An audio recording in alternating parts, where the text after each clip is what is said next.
जय श्री कृष्ण मित्रों। दुर्योधन की अंतिम बात सुनकर कांप उठा कुरुवंश। पांडव भी रह गए सन्न। भगवान श्री कृष्ण भी हो गए मौन। दोस्तों, आज की वीडियो बहुत ही इंफॉर्मेटिव है, आप लोग अंत तक बने रहें।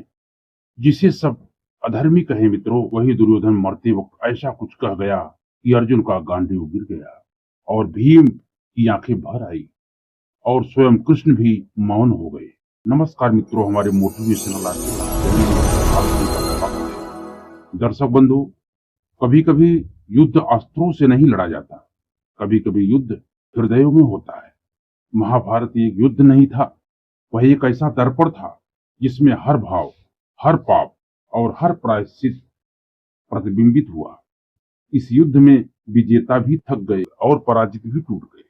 विजय की जय घोष के पीछे एक वेदना थी, आर्तनाद था, जिसे न पांडव खुलकर कह सके न कौरव। और उन सब के बीच एक ऐसा दृश्य आया जब स्वयं समय थम गया।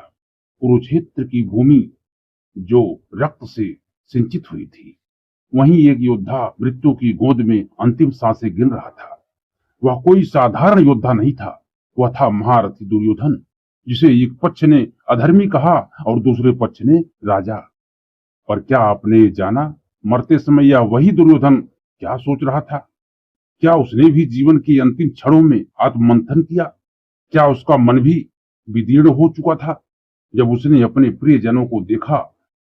आज हम उस पल की कथा सुनेंगे मित्रों, उस अंतिम संवाद की जो उसने अपने अंधे पिता धृतराष्ट्र से कहा था, एक पुत्र के रूप में, एक पराजित योद्धा के रूप में और एक पश्चाताप भरे मनुष्य के रूप में।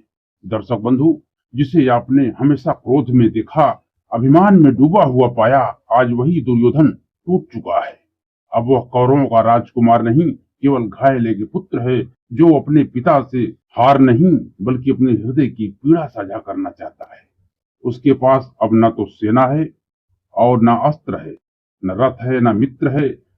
जिस राधे के दम पर वह महाभारत युद्ध जीतने के लिए निकला था और जो उसकी भुजा थी, ताकत थी, और वो जो उसका सहोदर भाई दुशासन उसकी परछाई थी, अब वह भी उसे छोड़कर चला गया था। अब शेष है सिर्फ टूटती हुई सांस, ये कांपती हुई चेतना।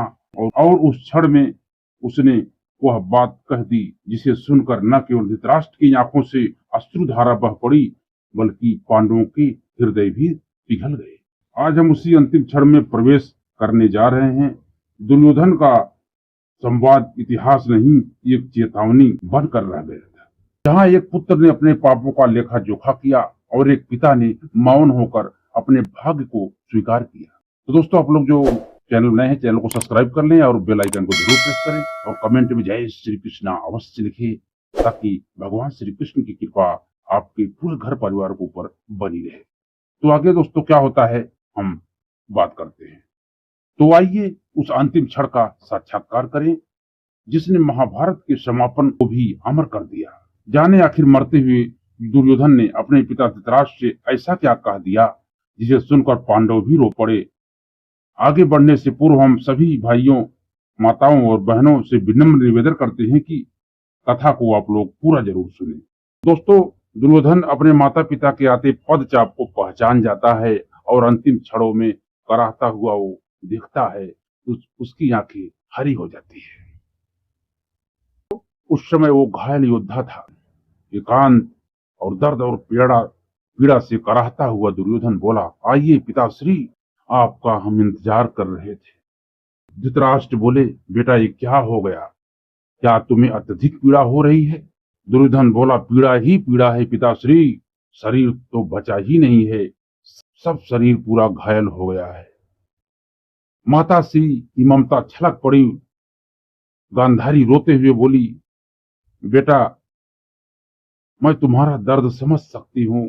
आज मेरा लाल रणभूमि में पड़ा कराह रहा है, इतना दर्द, इतनी पीड़ा। दुर्योधन ने बोला, माता श्री, आपने जो कहा था वही तो हुआ। आपने हमें युद्ध में आते समय विजयी भव का आशीर्वाद नहीं दिया था, आयुष्मान भव का आशीर्वाद दिया था। तो देखिए मैं तुम्हारे सामने पड़ा हूं और जिंदा हूं।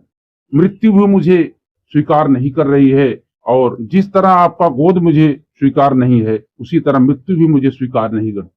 गांधारी रो पड़ी। गांधारी बोली, ऐसा क्यों बोल रहे हो बेटा? क्या मैं तुम्हें अपने कोख में 9 महीना सींची नहीं? ऐसा क्यों बोल रहे हो? दुर्योधन बोला, माता श्री, भीम ने छल से मेरी जंघा तोड़ दी।